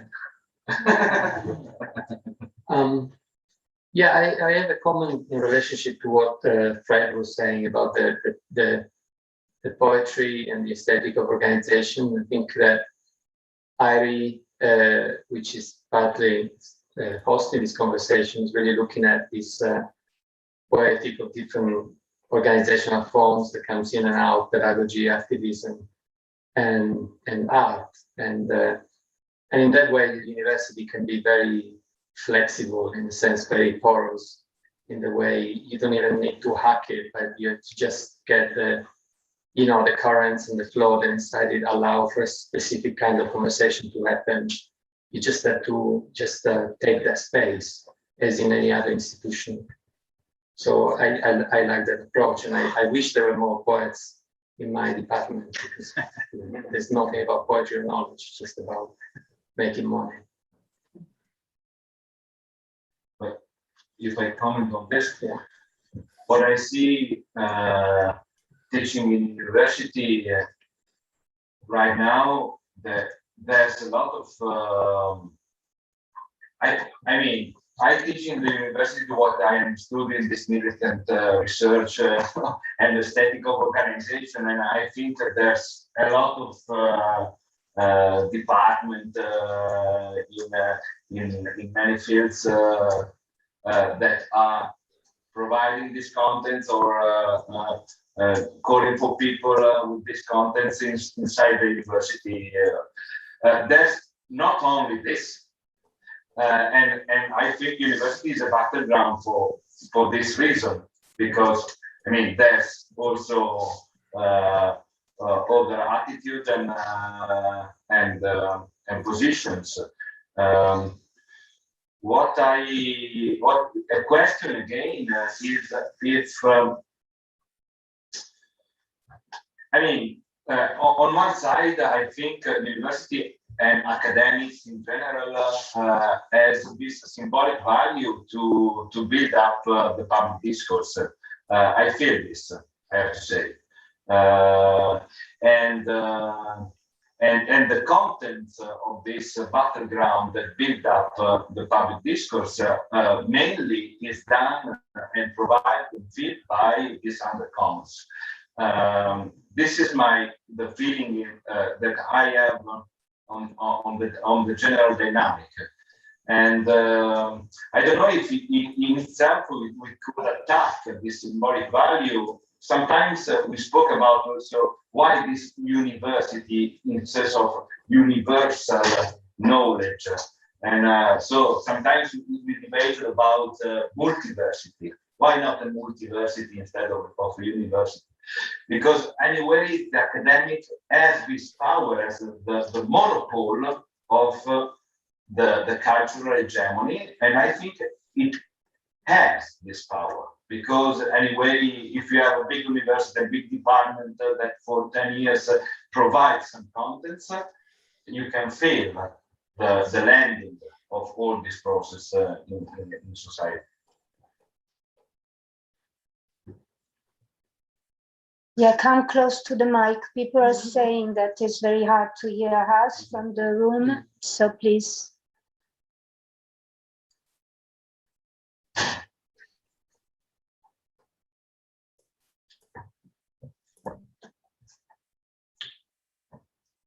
Questions or comments from Zoom? Right?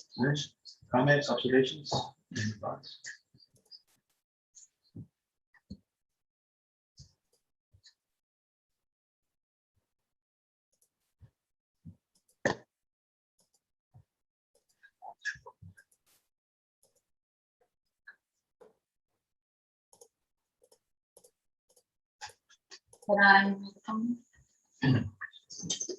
I feel like this is a very interesting debate about like knowledge and university and how to build these bridges with what is an autonomous space and the knowledge that the university holds.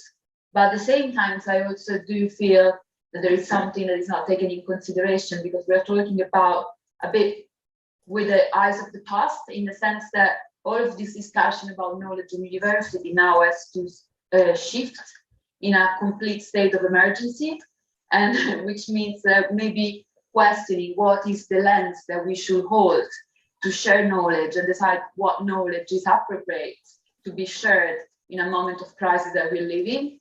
Because there's been so much knowledge and potentially you can study so many subjects, which I'm not saying there is no subject that is really useless, but perhaps is questioning what's the lens that we should use nowadays in order to survive.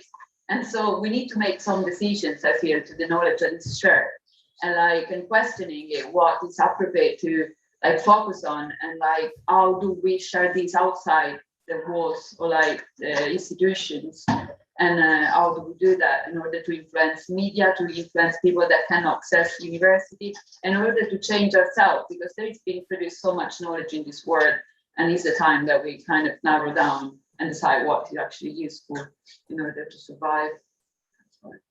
So how do we do that? And it is something that we need to do. Someone make a comment, if that's okay. So with that question of how do we share knowledges and how do we share knowledges that emerge out of specific communities of struggle, we try to think of that question in relation to sharing tools. And what we mean by tools, we mean convivial tools, tools that make it possible for us to regenerate our community. So it's a very specific device that organizes interdependence and is in service of our community regeneration. So we think of those tools as the means to communicate information and knowledge. So for example, the Milpa has that kind of tool, right? And the Milpa, it's certainly a way of living in the world, respecting the biodiversity, and each Milpa is appropriate to the watershed that it's in, right? But a Milpa is also, and we're learning this from Valiana and Angel, is an archive, right? It's always an archive, and it always makes different narratives available. And the seeds hold history, right? The history of the community, and every community has its seed caretakers, right? Which hold the knowledge of that community. I mean, anyway, I mentioned that, because, we also are generating very interesting tools. So the performance on Friday about the UBI, right? it's a very clear militant research that's generating a lot of, information, collective ethnography knowledge about how people are managing capital in this current conjuncture, and recognizing that capital is likely to use the UBI to further capture our energies, our worker energy, right? But at the same time, we can engage UBI as a convivial tool to invite us to reimagine our relation to capital altogether, to find new ways to detach ourselves from commodity altogether, right? So we're thinking then, if we agree that communities of struggle generate new knowledges and archive old knowledges, right? Then how do we share those knowledges? Can we share them through convivial tools? The assembly, we're all trying to learn the assembly in the global north, right? And we're trying to relearn those habits, because it's not necessarily something new, but maybe it's something that may have been lost. But certainly in the global, quote unquote, global South, they seem to be a bit more advanced. So that in the movie La Mosera, the success of the CNI to mobilize across Mexico and connect communities of struggle and to start archiving those knowledges is profound. We don't have anything near that level of organization of the CNI and the Zapatistas. And in that film, we see two levels of organization: the Zapatista military organization and the organization of autonomy of the Zapatista autonomous communities. And we see the incredible organization of the CNI. That's a fucking powerful tool. So the question we're having is, well, the question we have is, how do we learn that tool? And of course, that, Milpa can't be the same in the San Francisco Bay Area. And, it's not going to be, we can't just transfer the CNI model, because the moment we call it a model, we fuck with it. We fuck it up, right? And so in that moment, I think we get past the binary of academic, non-academic, and elite, non-elite, and hegemonic, non-hegemonic. This is a fucking tool that's very useful, right? So that's one question that we have. How do we link communities of struggle, engage communities of struggle? And can we do that through the sharing of convivial tools? So in that sense, we're not narrating the Zapatistas as heroes or villains. They have an effective toolkit.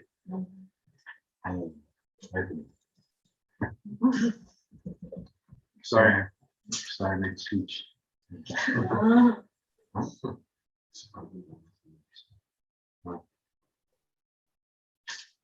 I would like to make a small comment on that, but unless should we check into one Zoom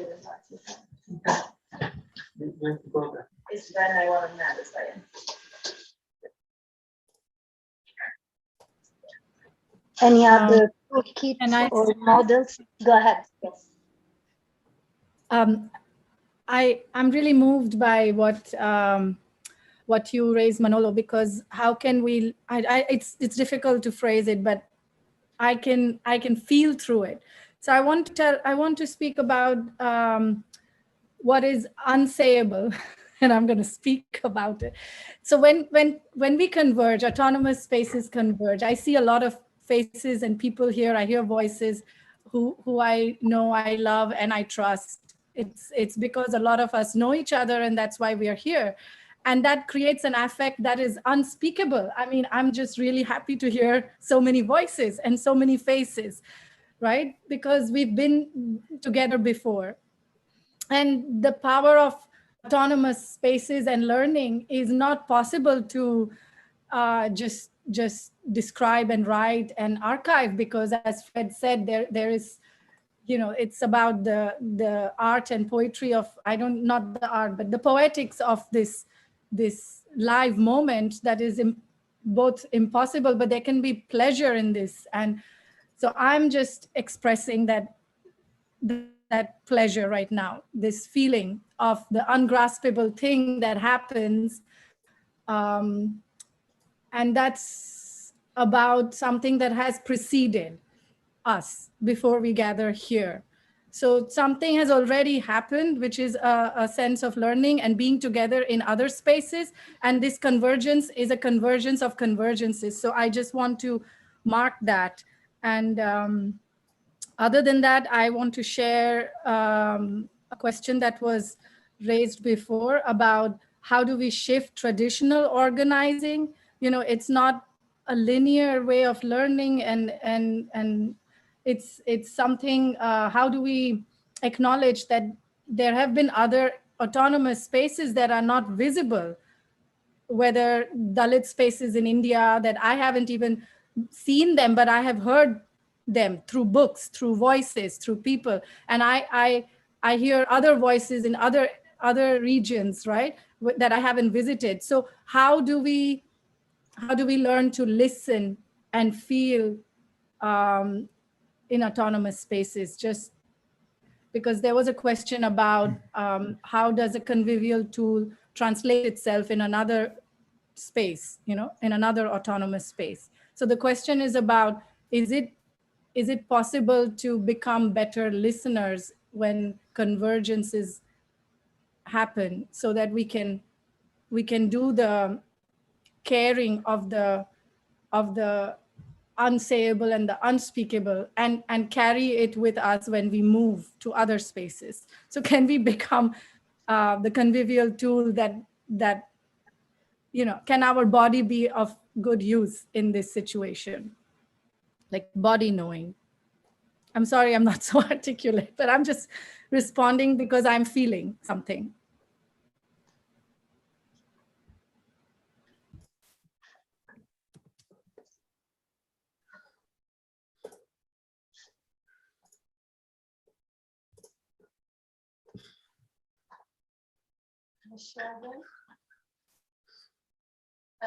I thought that was articulated really, really well, by the way. But I wanted to comment. Put the comments that I showed about, because we missed the last 10 comments that you put. Sorry. Okay. Yeah, okay, just when you were talking about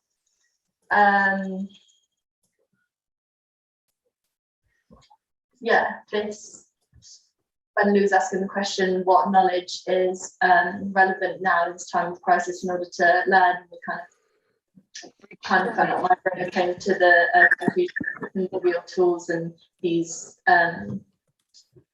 these things that we know kind of innately but have been lost along the way.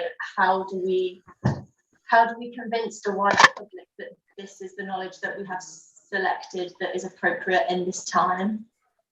Because we ultimately need numbers for wider change. It can't just be, you know, people are already preaching to the choir and on the same page, but then also a different question that I was thinking about was, how do we also incorporate this process of unlearning as well as to then make space by unlearning these different patterns that we've formed through how we've been socialized or how we've been brought up in the systems and societies that we've been living under, to make space for this learning that we'd then like to do.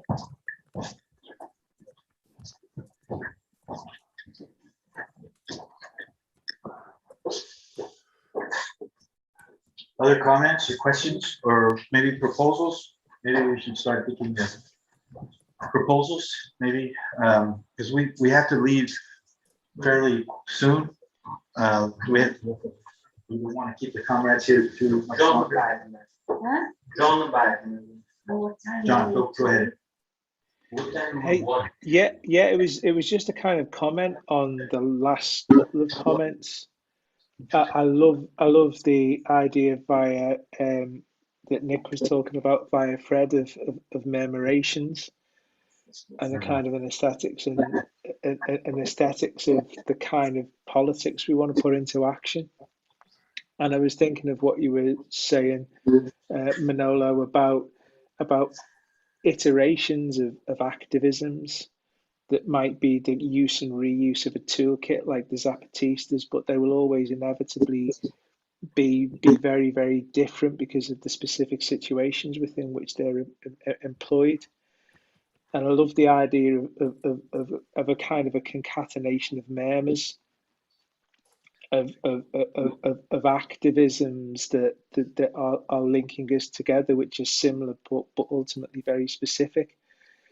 And that put me in mind just really quickly of the idea that I think one of the responsibilities that we have of autonomous learning spaces, especially in relationship to universities, also going back to what Fred was saying about they're just places where we work, is to not to fall into the trap of being Western again and try and come up with answers that will somehow defeat neoliberal, patriarchal, racial capital.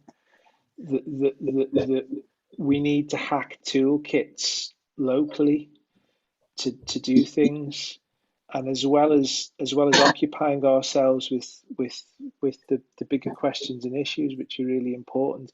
At some point, sometimes it might be as simple as finding ways through the courses that we write to engage with communities. So we're learning with and from people who haven't come through a learning process that also enable them to be in universities. And I was just thinking of ways of putting those kind of ideas together as members of activisms.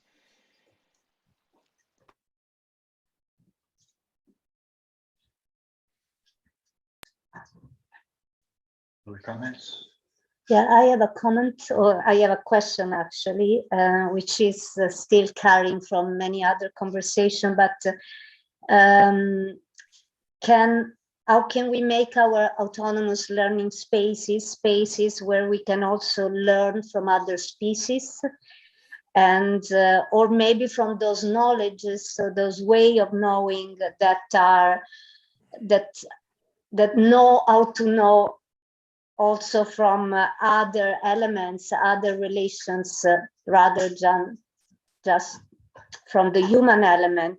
And this is something that somehow, it's a question that raises in many ways, and it's something that, for example, in ecoversities, which is a big part of this gathering as well, it's something we try to center. And yeah, so, and this is related also to the question of what knowledges and how to open our space of learning to those forms of knowledge, those forms of life, of relating and of knowing that are still centered around a sense of reciprocity and forms of relationalities that respect life in all their forms. So also to we can create spaces that are epistemologically just.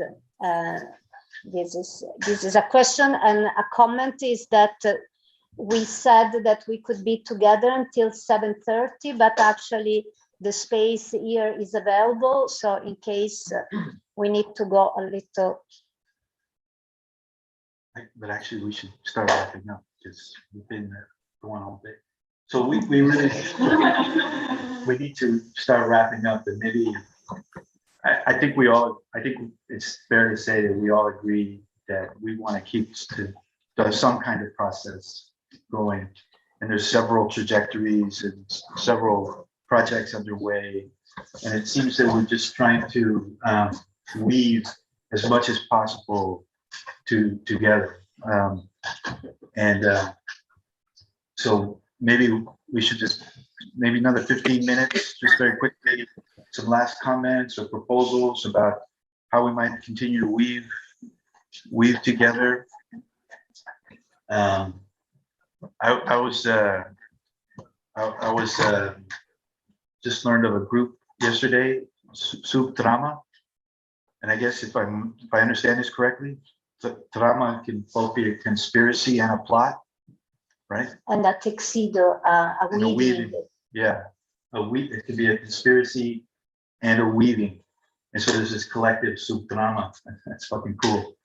And of course, Fred and Stefano's talked, and Gerald Ronnie just wrote an essay quoting the notions of conspiracy and incompleteness.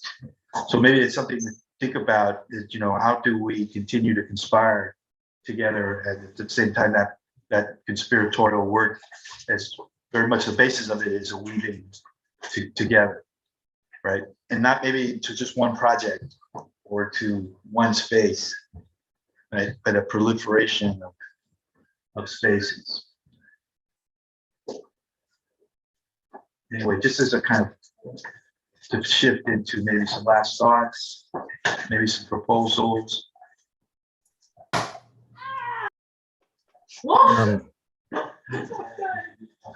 Yeah, I'm so sorry I haven't been able to participate in this for multiple reasons I won't spell out, but one thing that I could propose was somehow to formulate a physical installation or collection of objects and displays that visibilize a lot of these ideas. And I'm recollecting now an exhibition that took place at Reina Sofia years ago called Principio Potosi, the Potosi Principle, which imaged, I mean, it was a big project, started in Germany, came to Spain, went to Peru, but it imaged a lot of relations behind neoliberalism and its continuities with colonialism, which started a process of thinking about these things in me, and this is 10 years ago, yeah, that was extremely productive. So to think about these autonomous spaces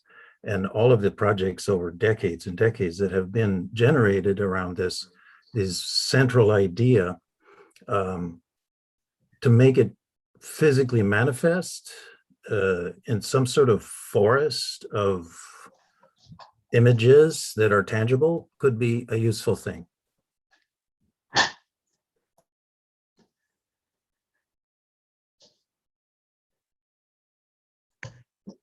I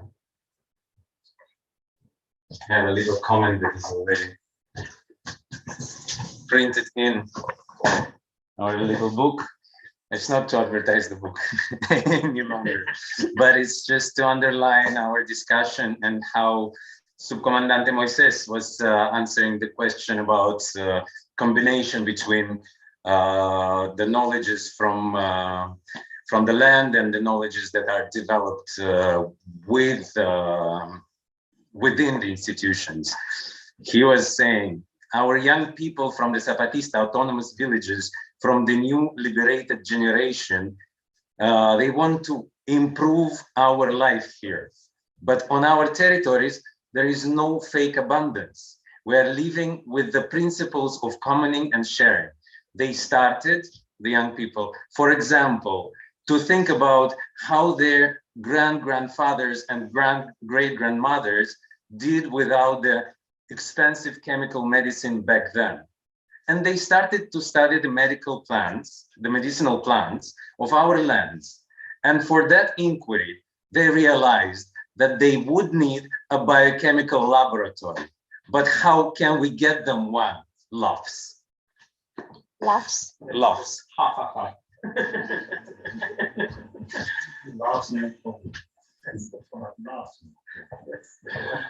Any last comments or thoughts from Zoom? Well, they got one. They got So one. they actually, because that's a tool too.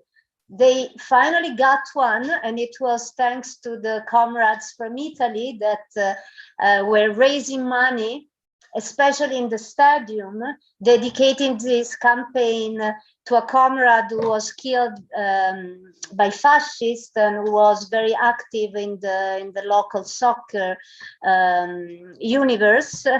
And they wanted, when they went to visit the Caracol in Mexico, they wanted to build a stadium, but then the Compass told them, we don't need we play football like this on the land like this.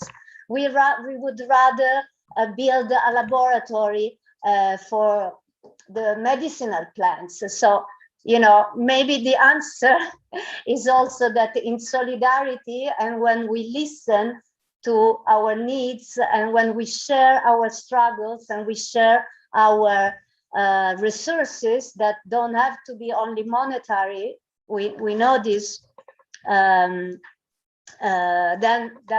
maybe this is possible. Otherwise, yeah.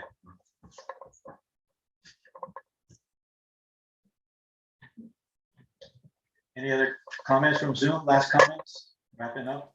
I had a quick comment. I understand that part of this process of the unfolding week in Madrid among this group of people who are involved has also been about really kind of thinking through and clarifying some of the processes through maps. And I'm wondering if one proposal to think about might be, how could we continue to make maps together moving forward as a way of maybe understanding the proliferation of learning spaces in different locales, and as a way of thinking together and theorizing together, of archiving together, producing collective knowledge together, many of the things that have been named here.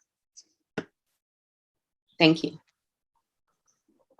Well, maybe on that note, and just to remind everybody that Ani really has been co-facilitating along with Alessandra and others who've made this possible. And again, to thank folks about that. But maybe we've been co-producing a concept map that maybe we can add to that map the different collectives and different projects that might be coming out of these spaces over the week. So we're in contact via email. We can maybe build up that email list and try to make sure that the mapping can continue on that. And as was put on before in chat and we discussed here, another pattern of discussion can be this starting idea on a counter alliance to do together for all the knowledge that is done outside academic, inside academic. But I really want to underline that this convergence is also possible because we are speaking about not the top level, the full professor that come from the top ranking level of university that want to help struggles. We are speaking always about exclusion people, exclusion young researcher in the academies, Western, Southern, exclusion people that want to study in their communities, and their communities are not allowed to teach. We are speaking about all different knowledge that are marginal knowledge that we want to convergence together. And maybe this can be this also draft, this idea, this working together can be another pattern.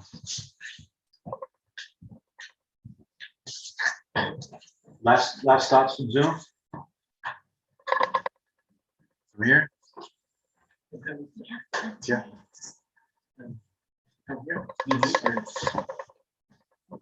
Sorry, I was late. And I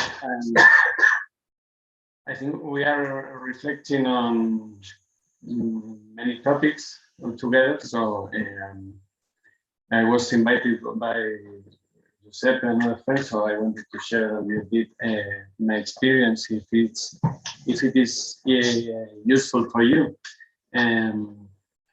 So I was participating and working for 5 years in Fundación de los Comunes and Common Notions here in Madrid. And we were organizing courses and so on. And this is inside of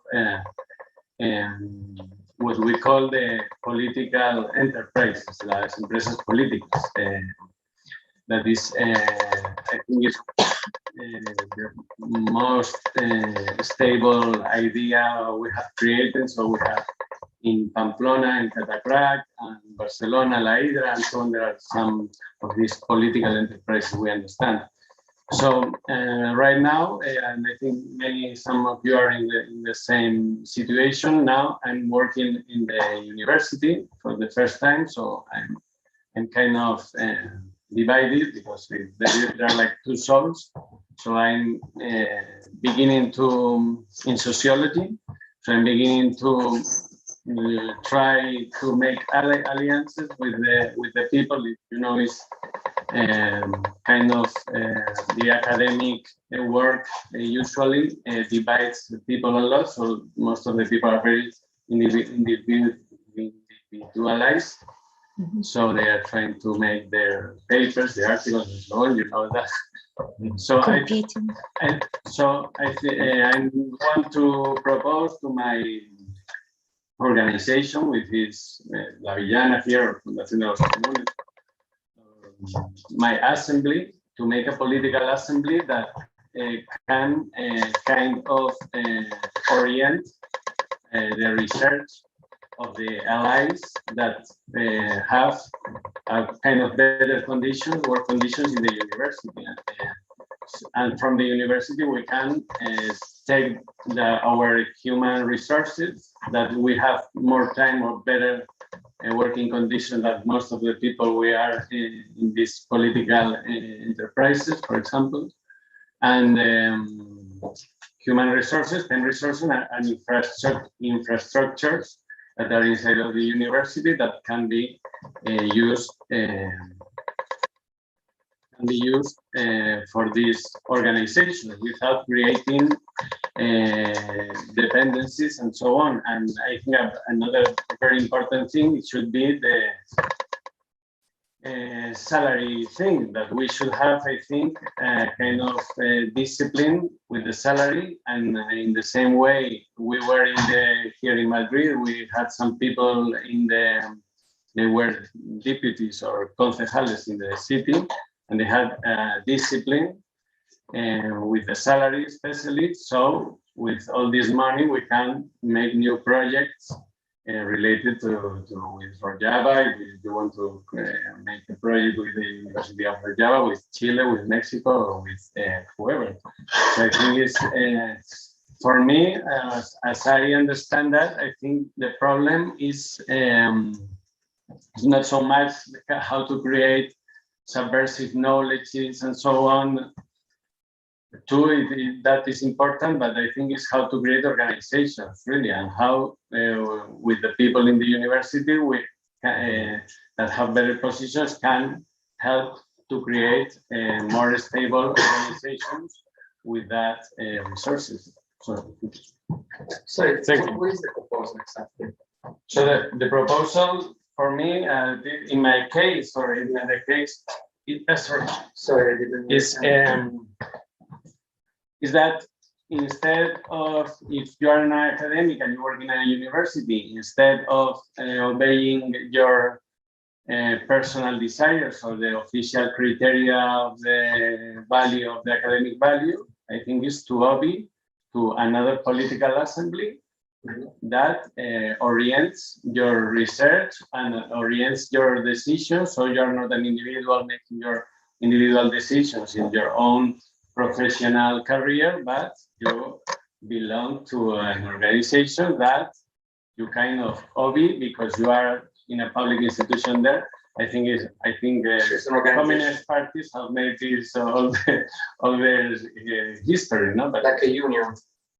You don't have a union in university. Yeah, there are unions, but the unions in the university they fight for the working conditions of the workers of the university, but it's not oriented by another political assembly, an autonomous political assembly from an organization related with the social movements. I mean, it's what kind of knowledge is interesting to our political assembly, that is an autonomous political assembly of whoever is there, and they and that political assembly orients what kind of research you can do instead of and even if you have, and in Spain at least, we have the sexenios, you know, and when you it's kind of every 5 years you have an evaluation, and if you have publications and so on, you have 200 or 300 euros more per month for this, for example. So this kind of so this extra salary, for example, it should go.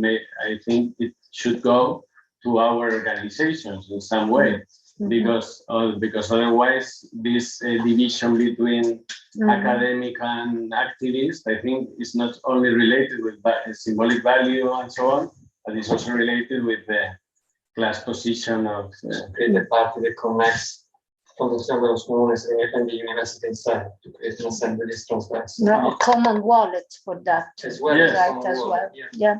Yes, for example. So it's like from mandar obedeciendo to investigar obedeciendo. Yeah, it's like institutional assault we made in Madrid or in Barcelona or wherever, but like the university assault, but you don't owe it to your boss in the university, to the state or whatever. So you owe it to your assembly, to your organization. So the Opus Dei does that. They do that, I guess. So Communist Party do that. Everyone do that. So I think we should do something like this without creating corruption. I hope everybody heard that correctly. Nobody said that we should be like Opus Dei. That's not, just in case, just in case. Or the communists. Or the communists. But we are starting to self-organize here. So maybe it's time to maybe close this session down. And because there's probably self-organizing going on in your locale. So we'll let you get back to it. But just to thank everybody again, there's too many people to thank, but this was a absolutely exciting week and it was absolutely wonderful set of spaces that people worked hard to create. Of course, we recognize it as an autonomous learning space and a woven series of autonomous learning spaces from the very beginning. And we were very glad to be a part of it and want to continue to be in dialogue and sharing tools and weaving together as much as possible. And to keep learning from all the comrades here. And there's, again, so many people to thank, but maybe we should just close so we can get to the bar and start drinking. Our bar seminar is ready. And some of you will start your day with that. Yes. Should we ask if there is a final comment or a salutation or someone who wants to? No, just asking to extend if there is someone else who wants to close. And I also want to acknowledge that we are coming together, also bringing all the various assemblies and spaces of knowledge and self-organizing the learning that we have been sharing over the years with many of you. Also across the screen and across the ocean, but maybe naming also the hosts from here, from Madrid, where we are in the space. Yes, of course, we did that at the beginning. Sorry, is the Vigana. Yeah, first of all. Thank you so much for having us here. Today was, since the morning, we have been sharing this home, which is a space full of care. And then, of course, thank you so much for the Institute of Radical Imagination that has invited us to think to our shared learning processes and to ecoversities that also allowed Manolo to come here, and it's been a reunion ever since we met through ecoversities in 2015, and with all of you with whom we share heart and struggles and learning processes. Thank you so much. Thank you for being here. Thank you. All right. And we'll follow up. We'll follow up. Take care. Okay, sure. Ciao. Don't shut down right away. Let us keep. Adiós, gracias. Chao. Adiós. Hasta luego. Thank